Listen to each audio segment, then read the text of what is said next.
For a lot of us, the NES was the console that we cut our teeth on, both the machine responsible for revitalizing the gaming industry in the West and home to some of the most iconic and memorable franchises in gaming, many of which still exist as pillars of the industry to this day. The Nintendo Entertainment System was a groundbreaking little machine.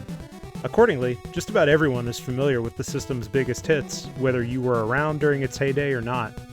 But while everyone knows about the heavy hitters, your Super Mario Bros., Legend of Zeldas, Ninja Gaidens, Mega Mans, and the like, there are dozens, if not hundreds, of lesser-known NES games that are well worth going back and playing. Some of the best games on the NES are titles that, save for a select subset of players who know and love them, are otherwise completely unknown. Hidden gems waiting to be unearthed like buried treasure from the console's massive library. Though many of these underrated NES games were critical and commercial flops at the time of their release, they've grown to become cult classics that occasionally fetch insane prices on the secondary market for their physical cartridges. So without further ado, let's take a look at 20 underrated NES classics that are worth another look.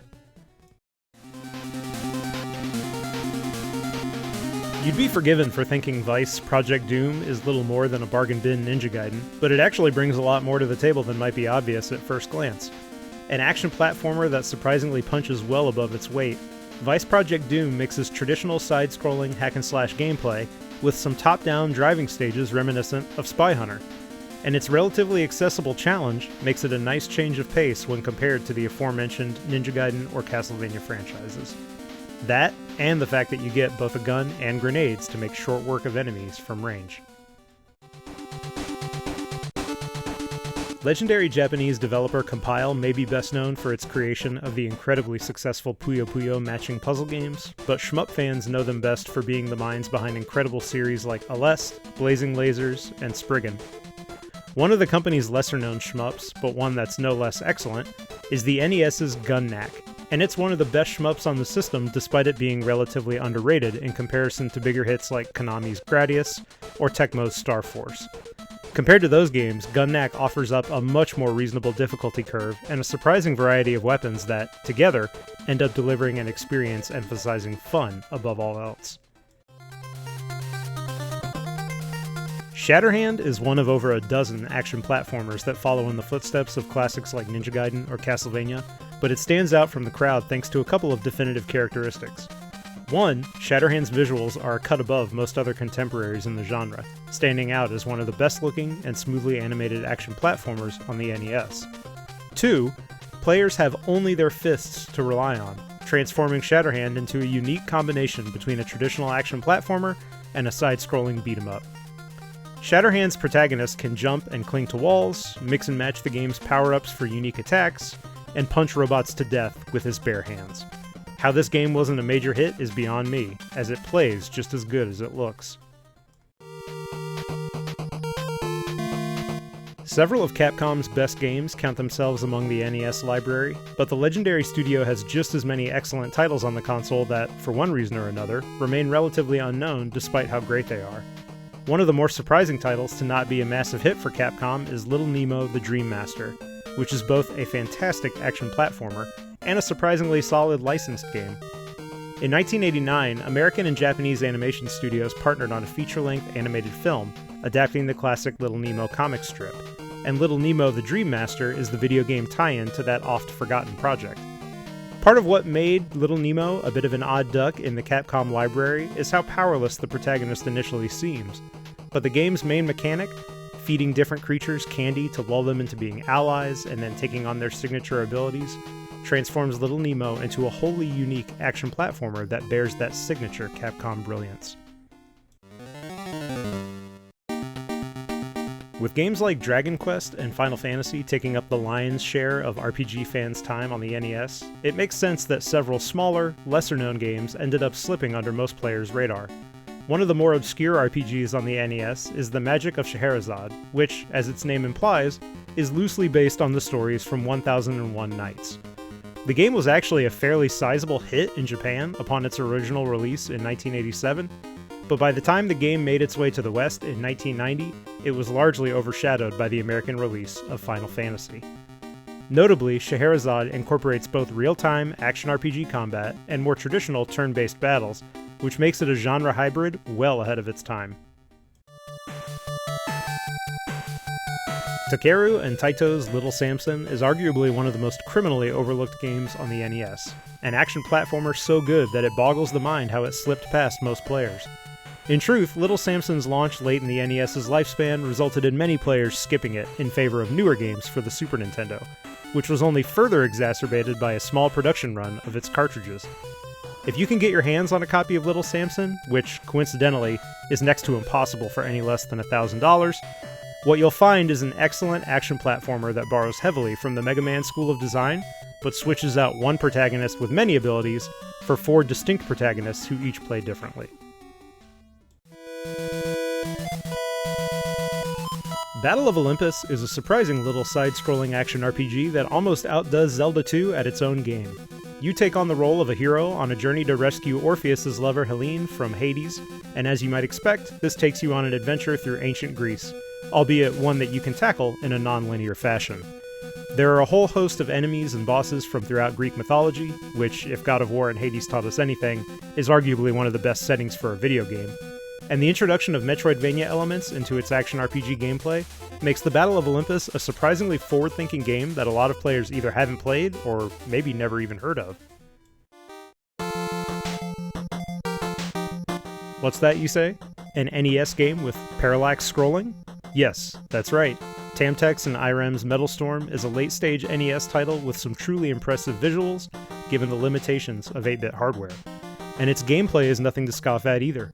While it's essentially a side-scrolling run-and-gun, Metal Storm's high-spectacle boss encounters and zero-G platforming sections set it apart from just about every other side-scroller on the system, and its presentation is more like something you would have seen on the SNES or NEC's PC Engine. Sunsoft is a developer that counts many excellent NES games in its library, but one of the more underrated and lesser known is the sci-fi run-and-gun Journey to Silius. Notably, Journey to Silius began its development as a licensed tie-in to James Cameron's The Terminator. But when that licensing agreement fell through, Sunsoft pivoted to release Journey to Silius as a standalone original title.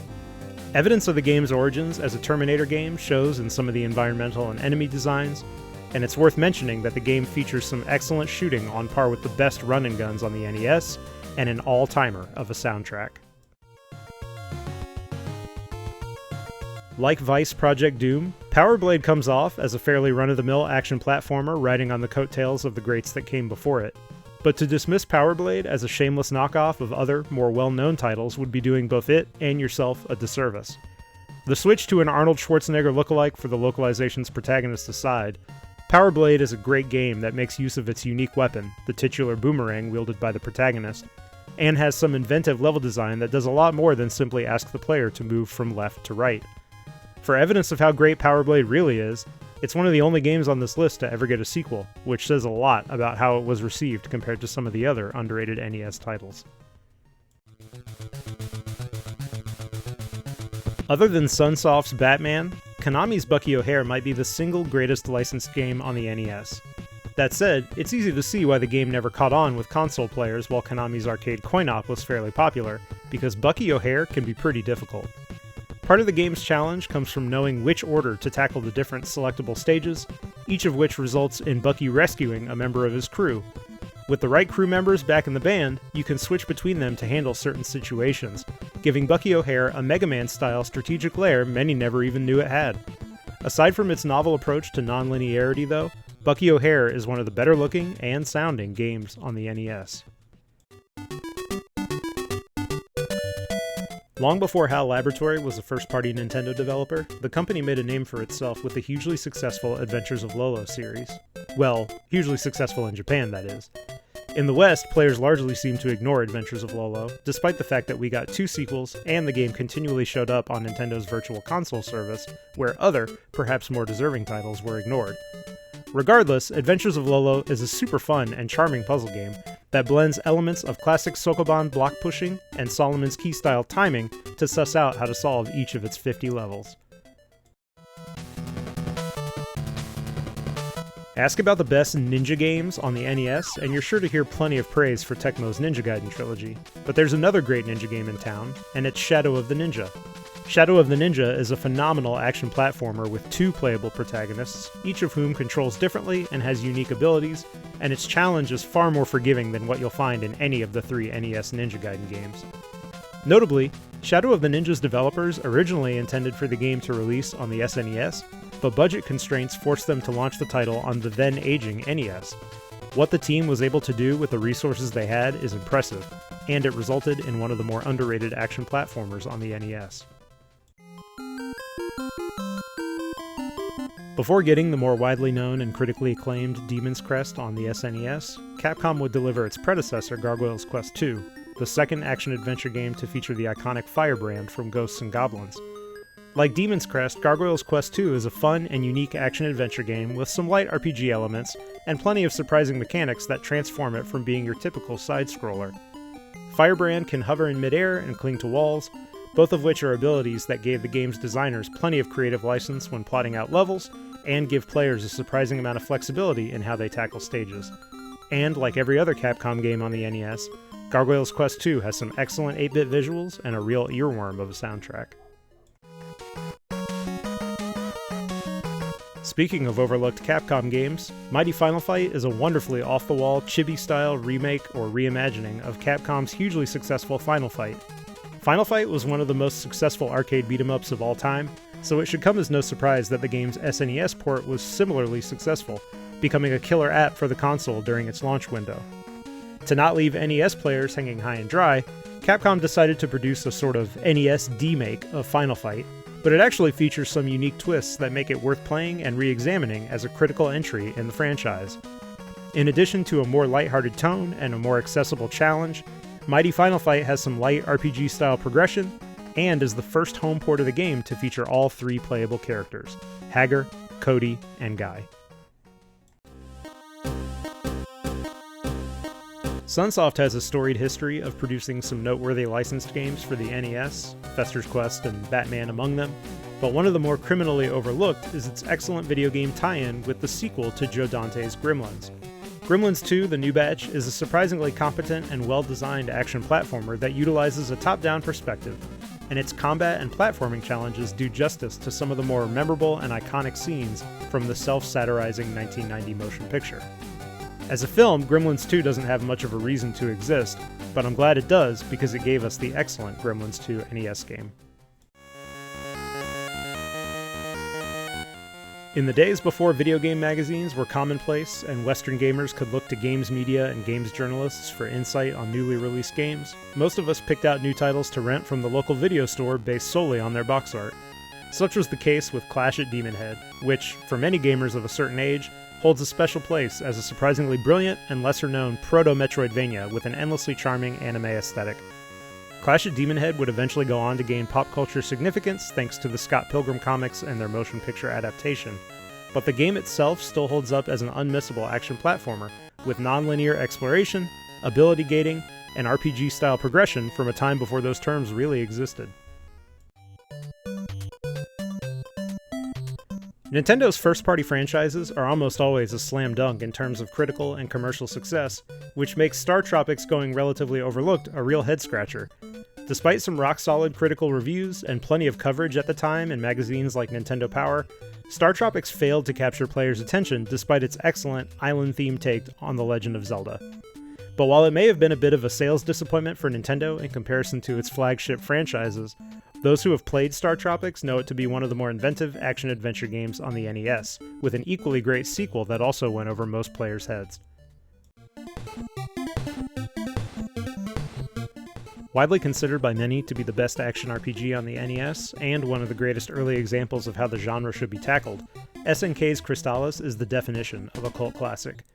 The game takes place in a post-apocalyptic future in which society's downfall at the hands of technology has given way to a new world where magic and science coexist, and it features some really interesting enemy and dungeon designs as a result.